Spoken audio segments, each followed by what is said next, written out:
Hello, and thanks for using TickBoom, a free service that helps high school students with their math problems. I've had a student send through this two-part question. It's a proof question.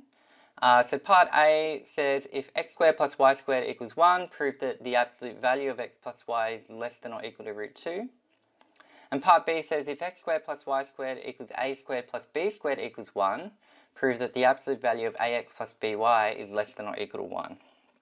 And when I was first looking through this question, I had proceeded on the basis that part A and part B were linked. So essentially, once I'd worked out part A, I'd use that result to help me get to part B. But in the end, the approaches I've taken didn't require that interrelationship. So I haven't had to rely on a link. It may be that there is a link between the two parts, I just couldn't see it. So what I'll do is I'll tackle part A and part B in separate videos because they really are separate approaches that I'm taking. So for this video, I'll be focusing on just part A. So part A wants us, it tells us that if x squared plus y squared equals 1, then it wants us to prove that the absolute value of x plus y must be less than or equal to the square root of 2.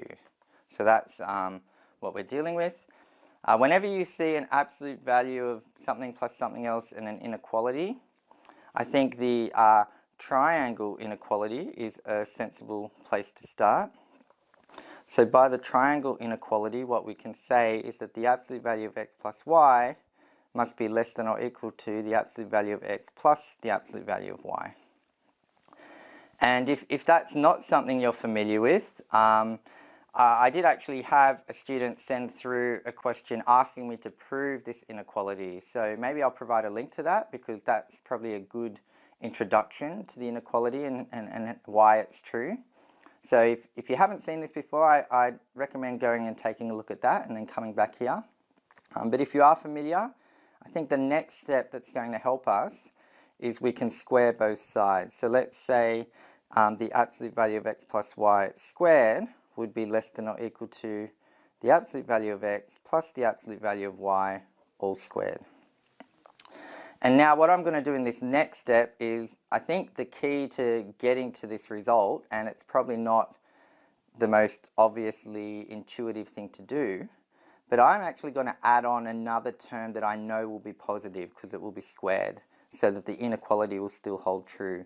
So this will also be less than or equal to what we've already got, the absolute value of x plus the absolute value of y all squared, plus the absolute value of x minus the absolute value of y all squared. And even though this is something minus something else, because we're squaring it, it must be positive, and because we're adding it, then this result must be bigger than this, so this inequality can still hold true.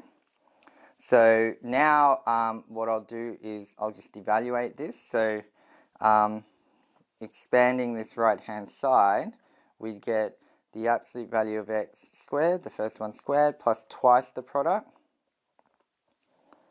plus the last one squared. And for this bracket, we get the first one squared minus twice the product, plus the last one squared. And hopefully now you can see that this 2 absolute value of x, absolute value of y, and the minus 2 cancel. So that's kind of the logic behind adding on this difference of the absolute values and squaring it. So now we've got 2 of the absolute value of x squared. So that was the first one squared minus. So 2 of these and 2 of these. So I can write that as 2 times the absolute value of x squared plus the absolute value of y squared.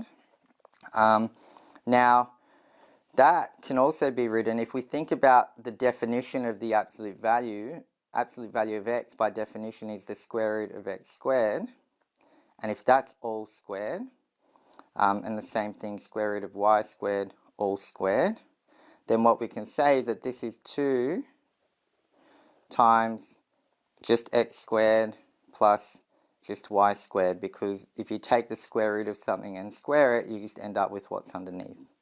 And that is just 2, since we're told in the question that x squared plus y squared is equal to 1.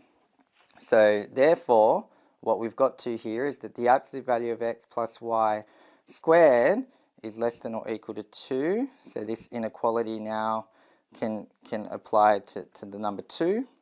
So therefore, if I take the square root of both sides, I get back to x plus y, the absolute value of just x plus y, being less than or equal to the square root of 2 as required. Panic boom! So that's how you tackle that question. I think triangle inequality, I'd say most students who are familiar with it would probably go there.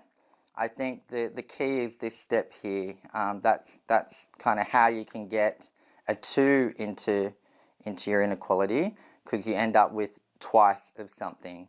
I think if you don't do this and you just expand this by itself, you'll kind of not get to this particular result. You'll end up with some other result. So hopefully that all made sense. If you did find this explanation helpful, please be sure to give it a like. And if you're someone who wants to keep their finger on the pulse with the kinds of questions that other students are struggling with, be sure to subscribe to my channel so that you can stay in the loop. Alright, tick boom.